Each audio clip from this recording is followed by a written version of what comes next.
जाए, कौन जीतेगा? एक ऐसा इंसान जो लड़की से थप्पड़ खाता है और उसे इस काम के पैसे भी देता है। एक इंसान सुसाइड से पहले क्या सोच रहा होता है, उसके दिमाग में क्या चल रहा होता है, और क्या आप इस उड़ने वाली मशीन में बैठना चाहोगे? ऐसी इंटरेस्टिंग किस्से कहानी को जानने के लिए, सुनने के लिए देखते रहिए वीडियो लास्ट तक। चैनल सब्सक्राइब नहीं किया अभी तक तो कर लो। फैक्ट नंबर 15, क्या लगता है चूहों में इंसानों की तरह एक दूसरे के प्रति केयरिंग वाली भावना होती है? उन्हें भी क्या इंसानों की तरह दूसरे इंसान को देखकर दया आती है? इसी बात को जानने के लिए एक एक्सपेरिमेंट किया गया, जिसमें हुआ ये कि एक चूहा था और उसके दोनों साइड तराजू रख दिए। एक साइड में था उसका दोस्त चूहा और दूसरी साइड थी बहुत ही टेस्टी चॉकलेट। अब चूहे को ऑप्शन ये दिया गया कि अगर वो चॉकलेट खाने के लिए जाएगा तो उसका दोस्त डूबने लगेगा और मर जाएगा। तो क्या लगता है चूहे ने ऐसी सिचुएशन में क्या डिसीजन लिया होगा? क्या उसने अपने दोस्त को बचाया होगा या फिर चॉकलेट खा ली होगी? आप ये जानकर खुश होंगे कि उसने अपने दोस्त को बचाया और जो टेस्टी चॉकलेट थी उसके सामने उसने उसे नहीं खाया। फैक्ट नंबर 14, एक ऐसा टेबल जो 3 देशों के बीचों बीच पड़ता है। इस टेबल को साल 1991 में बनाया गया था 3 देशों के बीच में, उन देशों की दोस्ती के सिंबल के तौर पर, और वो 3 देश हैं ऑस्ट्रिया, हंगेरी और स्लोवाकिया। इस बेंच पर बैठकर आप एक समय में 3 देशों में खाना खा सकते हैं। फैक्ट नंबर 13, क्या लगता है Guinness book of world record के हिसाब से किस इंसान की बाइसेप्स, डोले शोले,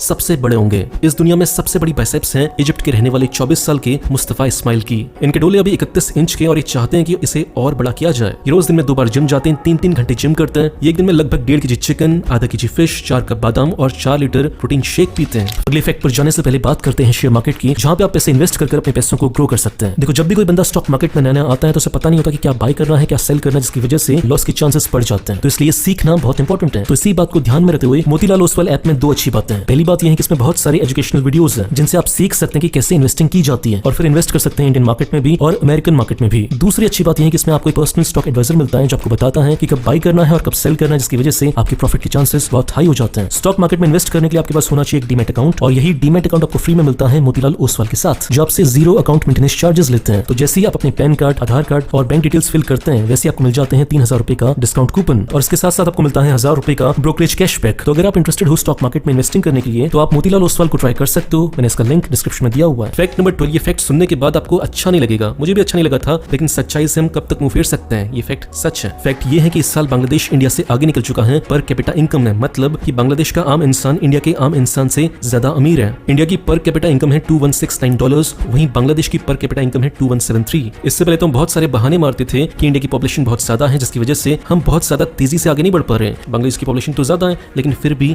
वो इंडिया से ज्यादा तेज ग्रो कर रहा है। सुनने में कड़वा लग रहा होगा लेकिन ये सच है। और बात करें हम श्रीलंका की पर कैपिटा इनकम की तो वो इंडिया से डबल है, वो है 3818। तो ऐसा करते करते हम देख रहे हैं कि इंडिया के सारे पड़ोसी देश इंडिया से आगे निकलते जा रहे हैं, और इंडिया और पाकिस्तान दोनों ऐसे देश हैं जो आपस में लड़ लड़ के बर्बाद हो रहे हैं। ठीक है, अब ये सुनने के बाद आप में से कुछ लोग कमेंट्स में गालियां देना शुरू कर देंगे, कोई दिक्कत नहीं है, दो, लेकिन सच तो सच है। फैक्ट नंबर 11, ये है आज से 100 साल पुरानी एक अतरंगी बंदूक। इस बंदूक को उस समय के जो फ्रांस के गुंडे थे वो यूज करते थे। इस बंदूक के 3 फायदे हैं। पहला फायदा, ये एक बंदूक तो ही है, दूसरा फायदा ये एक चाकू का काम भी करती है, और तीसरा फायदा ये एक मुक्के के ऊपर जो हम स्टील डालते हैं मुक्का मारने का काम भी करती है। मतलब मुक्का मारने में ग्रिप अच्छी बनती है, अगले बंदे का मुंह अच्छा फूटेगा। ठीक है। फैक्ट नंबर 10, ये किस्सा बहुत इंटरेस्टिंग है। बात है साल 1961 की स्वीडन की। तब एक रेस हो रही थी, बाइसाइकिल रेस 1800 किलोमीटर की। तब इस रेस में एंटर करने के लिए एक अंकल आते हैं जिनकी एज होती है 66 साल, और उनका नाम होता है गुस्ताफ हैकनसन। लेकिन जो रेस के ऑर्गेनाइजर्स होते हैं वो अंकल को मना कर देते हैं रेस में पार्टिसिपेट करने से। वो बोलते हैं कि अंकल बीच में आप मर जाओगे, रहने दो, घर में जाओ, अपने बीवी बच्चे और पोतों को संभाल के आपकी उम्र हो गई है, आप रहने दो। ठीक है। लेकिन जो अंकल होते हैं वो अनऑफिशियली रेस के अंदर घुस जाते हैं, और फिर जो इस रेस का रिजल्ट आया उसे देखकर सारे के सारे लोग शॉक्ड हो गए। रिजल्ट वही आया जो आप सोच रहे हो, ये अंकल उस रेस में फर्स्ट आए, और वो भी बहुत बड़े मार्जिन से। मतलब ये बहुत पहले ही आकर रेस की जो फिनिश लाइन थी वहां पर पहुंच चुके थे, और इस रेस के बाद उन्हें पूरे स्वीडन में ग्रैंडपा स्टील के नाम से जाना जाने लगा। फैक्ट नंबर 9, ब्रिटेन के जंगलों में जब लोग हाइकिंग के लिए जाते हैं तो या तो वो गुम हो जाते हैं या फिर उनको चोट लग जाती है, तो उनकी रेस्क्यू के लिए हेलीकॉप्टर तो जंगलों के अंदर घुस नहीं सकते, तो उस टाइम पे वो यूज करते हैं इस नई चीज का जिनका नाम है जेट पैक्स। इन सूट्स को पहनकर कोई भी इंसान सुपरमैन की तरह उड़ सकता है और उस एग्जैक्ट लोकेशन पे पहुंच सकता है जहां पे कोई बंदा गुम हुआ हो या फिर किसी को चोट लगी हो। क्या आप भी ऐसी आसमान में उड़ना चाहते हो? तो इस जेट पैक का रेट जान लो। इसका प्राइस है 50 लाख नहीं है, 1 करोड़ नहीं है, 2 करोड़ नहीं है, इसका प्राइस है मात्र 3 करोड़ रुपए। फैक्ट नंबर 8, जब आप गाड़ी चलाते हो तो एक ट्रिक यूज कर सकते हो अपने पेट्रोल को बचाने के लिए। वो ट्रिक ये है कि जब आप गाड़ी चलाते हो, अगर आपकी विंडोज बंद है तो आपकी एफिशिएंसी पेट्रोल की 10% तक बढ़ जाती है, और अगर आप विंडोज खोलकर गाड़ी चलाते हो तो आपकी पेट्रोल 10% ज्यादा खर्च होता है। अब आपको डिसाइड करना है कि गाड़ी कैसे चलानी है। फैक्ट नंबर 7, थाईलैंड में एक ऐसी चीज हो रही है एग्रीकल्चर में जो पूरी दुनिया को अपनानी चाहिए। वो लोग क्या करते हैं कि पेस्टिसाइड्स का यूज नहीं करते, क्योंकि पेस्टिसाइड्स इंसानों के लिए, नेचर के लिए बहुत खतरनाक है। तो यूज करते हैं डक्स का।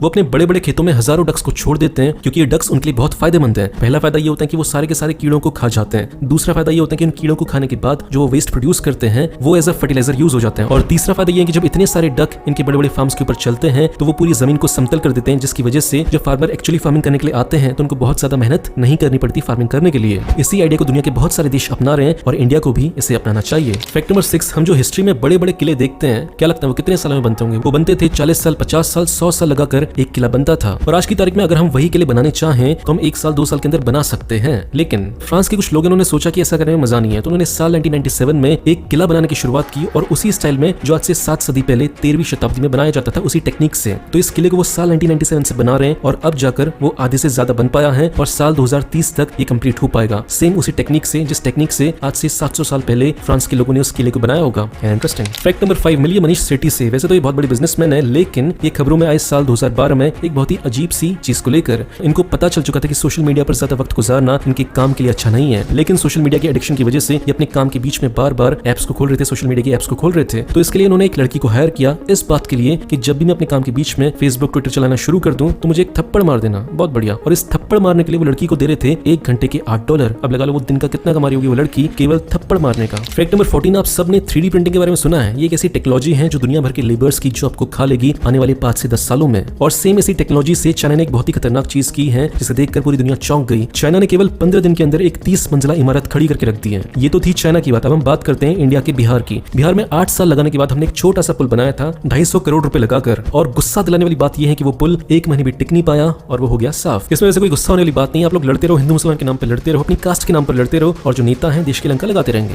ठीक है। फैक्ट नंबर 3, क्या होता है कैसे इंसान के दिमाग में जो आत्महत्या सुसाइड करने वाला है। आज मैं आपको बताऊंगा, लंबा पॉइंट होगा, पॉइंट वाइज बताऊंगा। पॉइंट नंबर 1, जो बंदा सुसाइड करने वाला होता है उसे अपनी आसपास की दुनिया बहुत ही ज्यादा मीनिंगलेस लगने लगती है। उसे लगता है कि सब फालतू में जी रहे हैं, कोई मतलब नहीं है जीने का। पॉइंट नंबर 2, उसे अपने अलावा सारे के सारे लोग मूर्ख और बेवकूफ लगने लगते हैं। वो ये सोचने लगता है कि मेरे अलावा सारे के सारे लोग बेवकूफ हैं जो इन फालतू की चीजों में, फालतू के एम्बिशन के पीछे भाग रहे हैं। और वो खुद बहुत दिमाग वाला है कि वो सारी की सारी चीजों से ऊपर उठ चुका है और इन सारी चीजों को ठोकर मारने की उसके अंदर हिम्मत है। पॉइंट नंबर 3, जब वो इन सारी चीजों को सोच रहा होता है तो उसका दिमाग बोलता है कि भाई मत मर, लेकिन वो अपने दिमाग को जस्टिफाई करवाता है। अपने दिमाग को ये जस्टिफाई करता है कि क्यों मरना सही है और क्यों जिंदा रहने में इतनी सारी दिक्कतें हमें झेलनी पड़ेंगी। एक बार जब वो मरने का तय कर लेता है तो फिर वो डिसाइड करता है कि मरना कैसे है। जहर खाना है, फांसी लगानी है, बिल्डिंग से कूदना है, रेल की पटरी में जाना है, क्या करना है। सुसाइड करने वाला इंसान अपने मरने से पहले ये इमेजिन करता है कि उसके मरने के बाद उसके दोस्त, उसके परिवार वाले कैसे रिएक्ट करेंगे। उसे थोड़ा बहुत दुख होता है कि उनको दुख तो होगा, लेकिन वो इस बात से अपने दिमाग को मनवा लेता है कि मेरे जाने के बाद ये लोग कुछ दिनों तक रोएंगे, फिर उसके बाद उन सबकी जिंदगी अपने आप ट्रैक पर आ जाएगी। पॉइंट नंबर 6, और जब वो बिल्कुल सुसाइड करने ही वाला होता है तो वो एक संत टाइप का इंसान बन जाता है। उसके अंदर सबके प्रति नेगेटिविटी खत्म हो जाती है और वो अपने बड़े से बड़े दुश्मन को अपने दिल में माफ करने की सोचने लगता है। पॉइंट नंबर 7, वो ये नहीं चाहता कि उसके जाने के बाद लोग उसे मूर्ख समझे, इसलिए वो अपने सुसाइड लेटर में बहुत सारे तर्क देता है। हर दूसरी लाइन में ये तर्क देता है कि क्यों आत्महत्या करना सही डिसीजन था, बजाय इसके कि रोज सुबह उठकर जिंदगी की तकलीफों को झेला जाए। फैक्ट नंबर 2, क्या अपने पेरेंट्स की बात माननी चाहिए या नहीं माननी चाहिए। फैक्ट क्या है, सही बात क्या है, इसका आंसर थोड़ा सा लंबा है। देखो, अगर ये सवाल आप आज से 30-40 साल पहले पूछ रहे होते तो इसका सिंपल आंसर होता कि आपके पेरेंट्स जो बोल रहे हैं वो अगर आप करोगे तो आप लाइफ में सक्सेसफुल हो जाओगे, क्योंकि आज से 30-40 साल पहले टेक्नोलॉजी बहुत ही स्लो थी, टेक्नोलॉजी बिल्कुल भी ग्रो नहीं की थी। अगर आपके पापा सरकारी जॉब कर रहे थे तो आप भी सरकारी जॉब कर सकते थे। अगर आपके पापा इंजीनियर थे तो आप भी इंजीनियर बन सकते थे, उसमें कोई दिक्कत वाली बात नहीं थी। ठीक है, क्योंकि जमाना चेंज होता ही नहीं था, क्योंकि टेक्नोलॉजी चेंज नहीं होती थी। लेकिन आज के समय में टेक्नोलॉजी ने पूरी दुनिया को इधर का उधर कर दिया है, पलट के रख दिया पूरी दुनिया को। तो ऐसे समय में आपके पेरेंट्स को ये नहीं पता कि टेक्नोलॉजी होती क्या है, आपके पेरेंट्स को नहीं पता कि इंस्टा स्नैपचैट कैसे चलाते हैं और क्या फ्यूचर है, क्या बिटकॉइन है, कुछ नहीं पता। तो ऐसे में अगर अपने पेरेंट्स की बात को मानोगे, प्रोफेशनल बातों को मानोगे, तो आप लाइफ में कुछ बहुत बड़ा नहीं कर पाओगे, क्योंकि आपके पेरेंट्स चाहते हैं कि आप एसएससी का एग्जाम दो और इसमें पास हो जाओ। उन्हें ये नहीं पता कि टेक्नोलॉजी की वजह से कौन सी जॉब खतरे में है और कौन सी जॉब खतरे में नहीं है। तो ऐसे टेक्नोलॉजी वाले माहौल में क्या करना चाहिए, अपने पेरेंट्स की बात माने या नहीं माने। सोल्यूशन ये है कि अपने पेरेंट्स की वो बातें जो मोरालिटी पर बेस्ड है कि इंसान को अच्छा इंसान होना चाहिए, कैसा होना चाहिए, लाइफ में कैसे चलना चाहिए, ये बात आप मान सकते हो। लेकिन लाइफ में आगे क्या करना है आपको, अगर ये बातें अपने पेरेंट्स से आप पूछोगे तो आप लाइफ में फेल हो जाओगे, क्योंकि आपके पेरेंट्स को नहीं पता कि दुनिया आज से 10 साल के बाद कैसे होगी। वो तो आपकी भलाई के लिए बोल देंगे कि ये जॉब ले ले, वो जॉब ले ले, लेकिन उनको ये नहीं पता कि 10 साल के बाद वो जॉब रहेगी या फिर ऑटोमेशन और मशीन लर्निंग उस जॉब को ही खत्म कर देंगे। तो बहुत बड़ा लेक्चर हो गया, डिसाइड आपको करना है। फैक्ट नंबर 1, क्या होगा जब एक भालू और शेर के बीच में लड़ाई हो जाए, कौन जीतेगा, क्या लगता है आपको। पहली बात करते हैं बड़े होने की। जो भालू होता है वो शेर से बड़ा होता है, तो यहाँ पे उसे पॉइंट मिलते हैं। दूसरा पॉइंट आता है स्ट्रॉन्गर होने की। जो भालू होता है वो शेर से ज्यादा स्ट्रॉन्गर होता है, तो दूसरे पॉइंट में भालू जीत रहे हैं। तीसरा पॉइंट आता है स्टेमिना का। एक शेर अपने फुल स्टेमिना के साथ केवल 10-15 मिनट तक लड़ सकता है, लेकिन एक भालू 1 घंटे तक फुल स्टेमिना के साथ लड़ सकता है, तो यहाँ पे भी भालू जीत रहा है। तो अब बात करें वेट की, तो एक शेर का वेट होता है लगभग 180 kg, वहीं एक भालू का वेट होता है 300 kg, तो यहाँ पे भी भालू जीत रहा है। तो इन सारी कंडीशंस को देखने के बाद हम ये कह सकते हैं कि अगर भालू और शेर के बीच में लड़ाई हुई तो भालू शेर को